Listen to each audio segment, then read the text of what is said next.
So hello guys, mayroon tayong Renault Capture. Tuturo ko sa inyo kung paano mag-reset nito ng manual pagtapos nating maservisan. So papakita ko muna sa inyo. Ayan, so kung makikita nyo yung tools doon na naka-warning, ayan, and service required. So ang gagawin natin is turn off natin muna. Ayan, so switch on natin.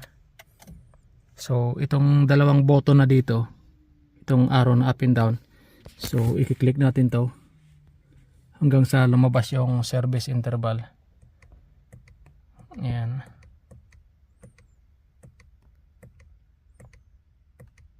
Service interval, long press.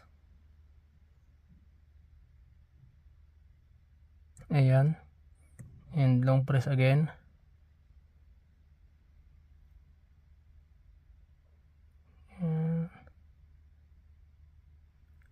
Okay, so kung makikita nyo siya ngayon, nawala na yung tools warning sign dyan at nakikita nyo service ng 15,000 or 12 months. So ayan, ganun lang kasimple mga boss yung pag-reset nito. Renault Capture. Alright.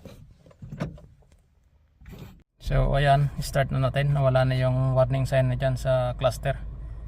Okay.